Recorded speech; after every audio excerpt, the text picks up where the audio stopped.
Hey everybody, this is Kyle Goethe here with another episode of Scary Saturdays with Kyle, or Saturday Scares with Kyle. It's some combination of those words. I'm very tired. But this is an episode, I don't have my buddy Nick with me, kind of throwing questions my way, but I just haven't had a chance to record one of these in a while. My cat got sick, my car broke down, I think I had COVID for a week. It's been a rough time, and I wanted to film an episode of this show, because I know my fans, people that watched Saturday Scares with Kyle, they know that I mentioned this was our next episode, and I had to make sure that we talked about this movie. I didn't want to wait any longer to do it, so we're going to talk about it today. You guys really enjoyed it when we talked about the previous film in this series, Basket Case, the original, and today we're talking about Basket Case 2 from, I believe, 1990. This is a great version of it from Synapse Films, by the way. Definitely recommend getting the Synapse Films version of this film on the Blu-ray. This is, without a doubt, it's my favorite Basket Case film out of the trilogy. This is probably my favorite Frank Henenlotter film. I do need to rewatch Brain Damage, and I need to watch Frankenhooker. But, I mean, right now it's my favorite Henenlotter film. It's weird, because it seems like the people around me that I've talked to really enjoy the first Basket Case, and they think the sequels aren't as good. I kind of disagree. I think that the second film is definitely the superior one. It picks up moments after the first film ends, even though it's past 8 years in production. So Kevin von Hentenrich doesn't exactly look the exact same. It's been 8 years. The effects are updated. We have some new characters here. Annie Ross shows up playing Granny Ruth. She was in The Wicker Man. She was in The Player. Annie Ross is, I would say she's more... she's considered more highbrow than the movie that she appears in. But Kevin Van Hentenrink returns. We also get a new character, Catherine Meisel, as Marcy. She plays, I guess she's basically, how do I say this? Well, I guess she's in the film, and then we also have Heather Rattray as Susan, and some other various characters that there. Belial, of course, returns in a number of unique ways. I think the effects for Belial are really cool this time around. We have, he's played by someone actually with makeup on the face, but then also, I think the puppetry is a little bit cooler. They still kind of use some of the old techniques for it, but I think everything's just updated. It's more of a glossy looking film. One of the things I really love about this movie, though, is how it's kind of like Freaks for the 90s. Like, in that they kind of went past the whole carnivalization of the Freak show that was so part of Todd Browning's original film, and they went into kind of the Basket Case Freak show, which is like to the nth degree. So there's like, if you look on this picture, you can see on the Blu-ray, I'm sorry, it's a little glossy there, but you can see on the Blu-ray there are a bunch of the other characters. There's some on the back as well there on the right. The character designs of everybody that live with Granny Ruth as she tries to take in Dwayne and Belial, they're so over the top, but they're such cool creature designs. And if you followed me for any amount of time, you know I love good creature designs. Basket Case 2 has some great creature designs. I find that the character interactions are more fun. I find that it ups that insanity factor. It's really kind of... I mentioned this before with like Yorgos Lanthimos' newest film, Poor Things, that it's nice to see a filmmaker with such an extreme vision finally get the budget that they need to tell it to the fullest. And that's what Yorgos got to do with Poor Things. This film feels like the perfect budget for Frank Henenlotter. It's just enough where he can go insane, but still kind of embrace all the things that he wants without forcing commercialization out of him. I want to celebrate a couple other things there. Of course, I mentioned the heavy homage to Freaks. David Emge is in this movie. If you don't know who David Emge is, he was in Dawn of the Dead. He was one of the cops, I guess, that kind of joined up with the crew at the mall. He's the one that sadly, spoiler alert for the film, sadly passes halfway through the film.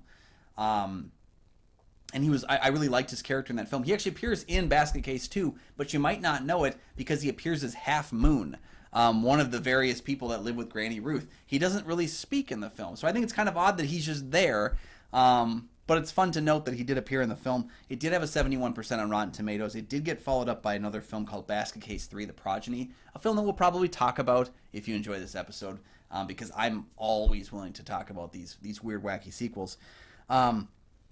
It's funny because Henenlotter was really focused on the idea of the freaks, of kind of like expanding, and that's why this film feels so drastically different from Basket Case. Basket Case was more of a contained story. It was Dwayne and Belial together, Belial hanging on that basket, him on this revenge kick. This film does feel more of an ensemble piece, and I feel like it expands the world of Basket Case. And all the other character designs and creations, especially like certain ones that just stick in my mind. Like I said, Half Moon does. But then there's also like this frog creature thing. That's one of the first people that they introduce.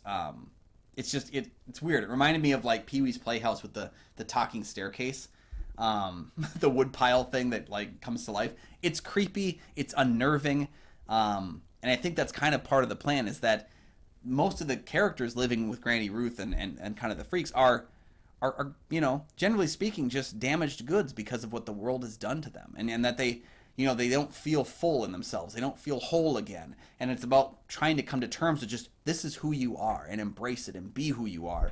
And that's kind of fun. It's absolutely insane. No doubt about it. This movie also has the distinction of being sponsored by Jolt Cola, which I think is very funny because Henenlotter had mentioned how much he drinks Jolt Cola, and they actually sponsored the film and gave like unlimited Jolt Cola and helped him kind of finish the production in a lot of ways. The film does feel like something that a director and writer who was on Jolt Cola probably would have written and directed. So it does feel on brand with that. But if you like the first Basket Case, but you never got around to watching the sequels, I think this one's worthy. I think it is. I think it's an improvement on the original film. It loses a little bit of that New York City griminess and kind of takes on a more suburbia style. But it's more polished. It's more confident. And I think that it really showcases the growth of the director. It's been 8 years since Basket Case 1, and you can see that he's really embraced the filmmaking style that he's chosen to live in. And it works. I think it works incredibly well. Like I said, it's my favorite film in the trilogy. So, sorry guys, I'm still getting over this cough. But definitely worth your time. The music is by Joe Renzetti, who did Child's Play, did Poltergeist 3. Pretty good, solid work on the music. It's got kind of a playful, circus-like tone to it, which I think is really nice. Cinematography, I think the cinematography looks really good. It's from Robert M. Baldwin, which is weird because I don't know a lot of Baldwin's work as a cinematographer, but he did shoot the film The Werewolf of Washington, which, without a doubt, is an awful movie. And it looks terrible. So it's nice to see in the 20 years or so since Werewolf of Washington that Robert M. Baldwin was able to kind of move on a little bit and do something great. The editing of the film, too, is from Kevin Tent, which, not one of the biggest name editors, but he did work with Alexander Payne a lot, specifically on Sideways and Nebraska. And you can see the tightness of the editing in both of those films as well as in this one, too. Kevin Tent knows how to rein in a really solid, swift runtime. The movie just cruises from beginning to end. The tacked on kind of denouement of this film, maybe not the most necessary thing, but it's certainly, I will say this, the final 10 minutes of this movie is some of the most WTF stuff I've ever seen put in a film. It's kind of like Chekhov's gross out. The gross out is there. You think you could probably see him putting this in the movie. The moment that certain characters appear at the beginning of the film, you're like, he's not going to do that, though, is he? He's not going to do that, and he's not going to shoot it like that. And then Henenlotter does.